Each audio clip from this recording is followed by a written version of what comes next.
रामपुर नाम के एक छोटे से गांव में राजू नाम का एक 18 वर्षीय लड़का रहा करता था। राजू अनाथ था। उसकी माँ उसे जन्म देते ही चल बसी और उसके पिता ही उसे पालने के एकमात्र सहारा थे। जब राजू 8 साल का था तो उसके पिता किसी काम से जंगल गए और फिर कभी लौट कर नहीं आए। उसके बाद राजू पूरी तरह अकेला हो गया।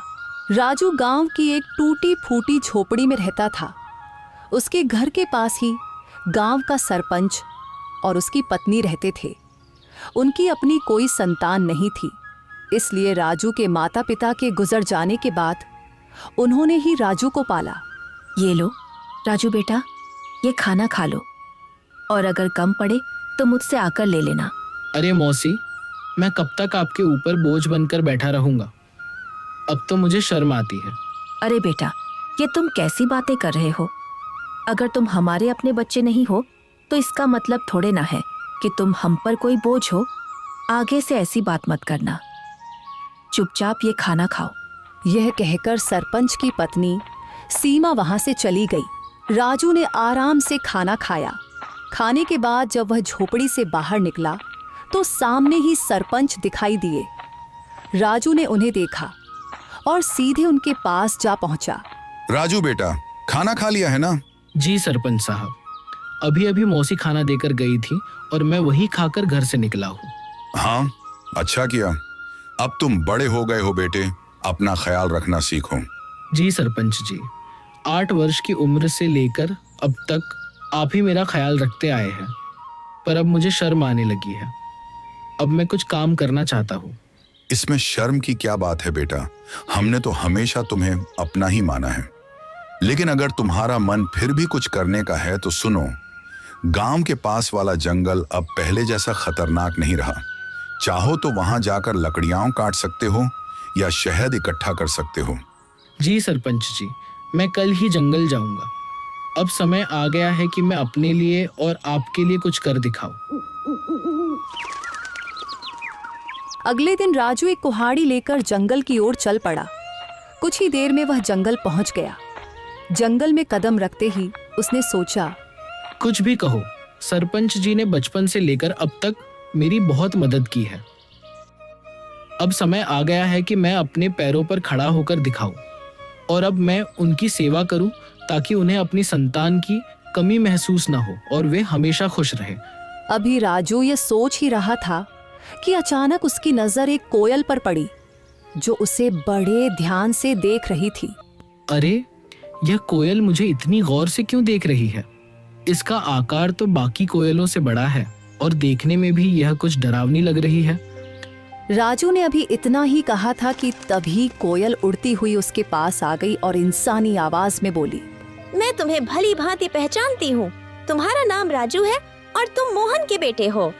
कोयल को बोलते हुए देखकर राजू बहुत डर गया और बोला, ये कैसे मुमकिन है? तुम तो कोयल हो, फिर इंसानी आवाज में कैसे बात कर रही हो? शायद ये मेरी आंखों का धोखा है। भला कोई कोयल इंसानों की तरह बोल सकती है? नहीं, यह तुम्हारी आंखों का धोखा नहीं है। मैं सचमुच बोलने वाली कोयल हूँ। असल में मैं भी कभी इंसान थी, लेकिन एक तांत्रिक ने मुझ पर श्राप दे दिया और मैं कोयल की शक्ल में बदल गई। मैं तुम्हारे पिता के रहस्यों के बारे में सब कुछ जानती हूँ। वे कुछ समय पहले जंगल गए थे और फिर कभी वापस नहीं आए। अरे, न जाने कौन हो तुम। मैं ऐसे कैसे तुम्हारी बात पर विश्वास करूं? कभी सोचा है तुमने?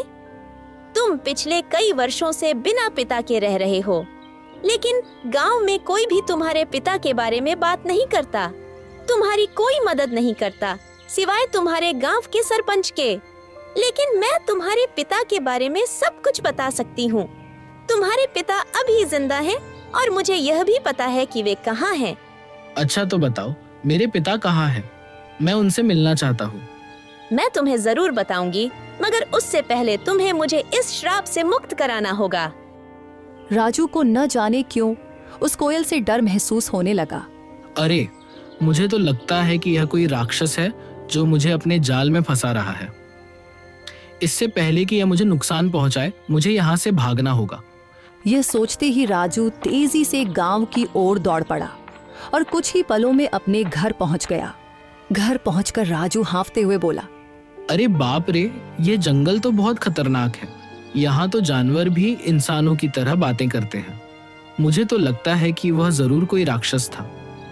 मैं अब कभी उस जंगल में नहीं जाऊंगा। अभी राजू ये सोच ही रहा था कि उसी समय सरपंच की पत्नी उसके लिए खाना लेकर आ गई और राजू को घबराया हुआ देखकर वह बोली, अरे राजू बेटा, ये घबराए हुए क्यों हो? और तुम्हें पसीना भी आ रहा है। सब खैरियत तो है ना? कुछ नहीं मौसी, बस थोड़ा सा सिर दर्द हो रहा था। अरे बेटा, अगर तबीयत ठीक नहीं है तो काम मत करो। लो, पहले ये खाना खा लो और थोड़ा आराम कर लो।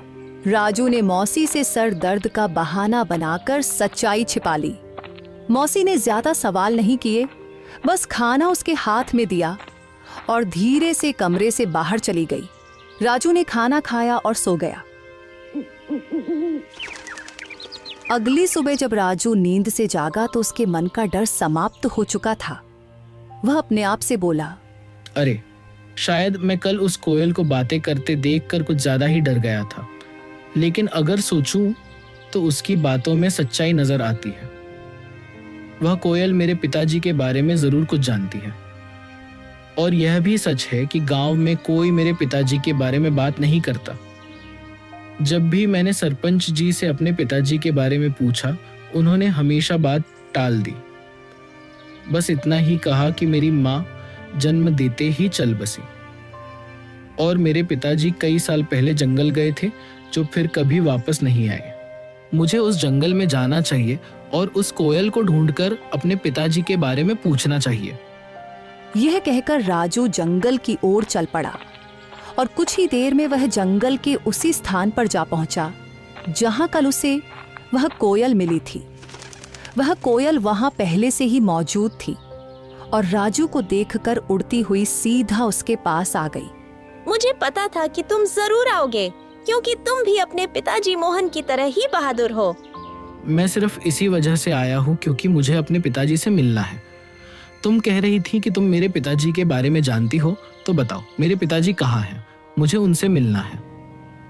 कल मैंने कहा था कि इसके लिए पहले तुम्हें मुझे इस श्राप से मुक्त कराना होगा, लेकिन तुम चिंता मत करो, मैं तुम्हारी मदद करना चाहती हूँ। तुम मुझे अपना दोस्त समझो। मैं जानती हूँ कि तुम बचपन से ही गरीबी से जूझ रहे हो और कभी-कभी इस बात पर तुम्हें शर्म भी आती है। यह सुनकर राजू उदास होकर बोला, हाँ, तुम बिल्कुल सही कह रही हो। मैं सचमुच गरीब हूँ। बचपन से ही सरपंच जी और उनकी पत्नी ने मुझे पाला है, लेकिन अब हर वक्त उन पर बोझ बनकर रहना मुझे अच्छा नहीं लगता। मैं चाहता हूँ कि अब मैं खुद कमाऊं, ताकि वे दोनों चैन से बैठकर खाएं और खुश रहें। अगर तुम चाहो तो मैं तुम्हें धन कमाने का रास्ता दिखा सकती हूँ। अच्छा, मगर वह कैसे? तुम मेरी मदद कैसे कर सकती हो? मैं इस जंगल के सारे रहस्यों को जानती हूँ। आओ मेरे साथ चलो। ये कहकर कोयल उड़ चली और राजू उसके पीछे पीछे चल पड़ा। चलते चलते कोयल राजू को एक गुफा के अंदर ले गई। उस गुफा के बारे में किसी को कुछ पता नहीं था, क्योंकि यह जंगल पहले बहुत खतरनाक माना जाता था। इसीलिए लोग इस जंगल में आना पसंद नहीं करते थे। गुफा के अंदर जाते ही राजू की नजर एक बक्से पर पड़ी। अरे, इस बक्से में क्या है? मैं अभी इसे खोलकर देखता हूँ। जब राजू ने उस बक्से को खोला तो उसमें बेहिसाब हीरे जवाहरात निकले। उन्हें देखकर राजू हैरानी से बोला, अरे बाप रे, इस बक्से में तो ढेर सारे हीरे जवाहरात हैं। ये सब सामान किसका है? तुम पहले धनवान बनो, फिर मैं तुम्हें बताऊंगी कि मैं इस श्राप से कैसे मुक्त हो सकती हूँ। और जब तुम मुझे इस श्राप से आजाद कर दोगे तो मैं तुम्हें तुम्हारे पिताजी से मिलवाऊंगी। मुझे पता है कि वे कहाँ हैं। उस दिन का तो मुझे बेसब्री से इंतजार रहेगा। लेकिन एक बात याद रखना, मेरे बारे में किसी को कानो कान खबर नहीं होनी चाहिए। अगर किसी को पता चल गया तो तुम्हारे लिए अपने पिताजी से मिलना मुश्किल हो जाएगा। राजू वह बक्सा उठाकर अपने घर की ओर चल पड़ा। घर पहुंचकर उसने बक्सा एक तरफ रख दिया। इतने में सरपंच और उनकी पत्नी राजू के लिए खाना लेकर आए। जब उन्होंने एक तरफ रखा हुआ बक्सा देखा तो सरपंच ने राजू से पूछा, राजू बेटा, ये बक्सा कहाँ से आया और इसमें क्या है?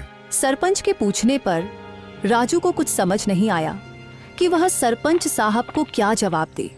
इतने में सरपंच की बीवी ने बक्सा खोला और उसमें कीमती हीरे और जवाहरात देखकर बोली, राजू बेटा, तेरे पास ये इतने हीरे और जवाहरात कहाँ से आए हैं?